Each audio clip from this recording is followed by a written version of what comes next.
I want to start today with something personal. I have spent years reviewing medication lists with patients and their families, and there is a specific moment that happens in those conversations. A moment where someone looks at the list, looks at me, and says some version of the same sentence. But I've been taking that for years. My doctor prescribed it. It must be fine. That moment is why I made this video. Because there are 5 medications that millions of adults over 70 take every single day, some available without any prescription at all, that carry a documented, research-supported risk profile fundamentally different in a body over 70 than it was in that same body at 50. And the reason most people do not know this is not because doctors are hiding it. It is because a 15-minute appointment under time pressure almost never produces the depth of medication review an older adult genuinely deserves. I'm Dr. Matthew Carter, and I want to be clear about what today's video is and what it is not. This is not a list designed to frighten you away from medications you may genuinely need. Every medication on this list has legitimate uses and has helped real patients. What I am doing today is giving you the specific risks, the specific research, and the specific questions that allow you to walk into your next appointment as an informed participant in your own care, not a passive recipient of a prescription. Subscribe if you haven't already, because this channel exists precisely for conversations like this. Now let me explain why the body over 70 becomes fundamentally different territory for medications, because this biological context underpins everything else I'm about to share. After 70, your kidneys filter drugs from the bloodstream more slowly than they did at 50. Your liver metabolizes compounds less efficiently. Your body composition shifts, less muscle, relatively more fat, which changes how medications distribute and accumulate. And your brain becomes significantly more sensitive to sedative compounds and drugs that interfere with neurotransmitter function. A dose that was safe and appropriate at 55 can now contribute to falls, memory impairment, kidney injury, confusion, and cognitive slowing that may look almost identical to early dementia. This is one reason the American Geriatric Society maintains something called the Beers criteria, a widely used guideline identifying medications that may pose higher risks in older adults. Every medication I'm covering today appears on that list. This is mainstream geriatric medicine, and it is reaching the people who need it far too slowly. The first medication is one you almost certainly recognize by its brand names: Xanax, Valium, Ativan, Klonopin. The drug class is benzodiazepines, and they are prescribed primarily for anxiety and insomnia. They work. That effectiveness is part of what makes them so widely used, and part of what makes them so problematic in older adults.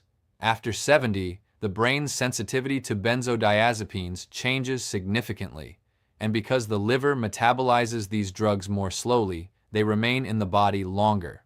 A dose designed to help you sleep at 10 o'clock at night may still be impairing your balance and reaction time when you get up at 3 o'clock in the morning for a glass of water. Multiple studies have found that benzodiazepine use is associated with substantially increased fall risk in older adults, and falls are among the leading causes of fatal injury in adults over 65. We are not talking about a minor inconvenience buried in fine print. We are talking about a medication class that can directly contribute to life-changing injuries. Beyond fall risk, benzodiazepines can impair memory, attention, and executive function in older adults, even in people who feel they have gotten used to the medication. And before we go any further, I need to say something very clearly. If you are currently taking a benzodiazepine, do not stop it abruptly on your own. Sudden discontinuation can cause dangerous withdrawal symptoms, including seizures. Any reduction needs to happen gradually and under medical supervision. Use this information to start a conversation, not to make a unilateral decision at home. The second medication shocks almost everyone when they hear the research behind it, because it costs a few dollars at any pharmacy and requires no prescription whatsoever. Diphenhydramine, sold as Benadryl for allergies, and sold as the sleep ingredient in products like ZQuil, Unisom, and Tylenol PM. Millions of adults over 70 take this every single night, completely convinced that an over-the-counter product available everywhere must be harmless. For a body over 70, it often is not. Diphenhydramine is a strongly anticholinergic drug. That means it blocks acetylcholine, a neurotransmitter essential for memory, learning, and cognitive function. Large observational studies have found that long-term cumulative use of strong anticholinergic medications is associated with increased dementia risk in older adults. And among the most commonly identified medications in those studies were first-generation antihistamines like diphenhydramine. Eleanor was 71 years old and had been taking 2 Benadryl tablets every night for almost 5 years. Her doctor had originally suggested it for sleep. Over time, her family noticed increasing forgetfulness, repeated questions, confusion in familiar places, words disappearing mid-sentence. A new physician reviewed her full medication list and immediately identified the diphenhydramine as a concern. After tapering off the medication under supervision, her cognitive symptoms stabilized and partially improved over the following months. Her daughter described it as getting part of my mother back. The third medication is one tens of millions of seniors reach for the moment their knees, hips, or back flare up: Ibuprofen and Naproxen, Advil, Motrin, Aleve. These anti-inflammatory drugs are often effective for pain relief, but after 70, the risk profile changes dramatically. Kidney function naturally declines with age, and NSAIDs, non-steroidal anti-inflammatory drugs, can reduce blood flow to the kidneys, increasing the risk of kidney injury in older adults. The gastrointestinal risks are equally serious. Regular NSAID use significantly increases the risk of stomach ulcers and gastrointestinal bleeding, particularly in adults over 70. And for people with heart disease or high blood pressure, these medications can increase fluid retention and worsen cardiovascular strain. That combination, kidney injury, GI bleeding, and cardiovascular risk, makes chronic NSAID use one of the most consequential overlooked medication problems I see in older adults. And because these drugs are sold over the counter, many patients never think to mention them during medication reviews. The fourth medication is prescribed to millions of Americans every year for sleep: Zolpidem, better known as Ambien. The FDA has issued specific warnings about Zolpidem in older adults because seniors can maintain much higher blood levels of the drug into the next morning compared to younger adults taking the same dose. That means many older adults wake up still sedated without realizing it. They feel normal, but their balance, coordination, and reaction time remain impaired.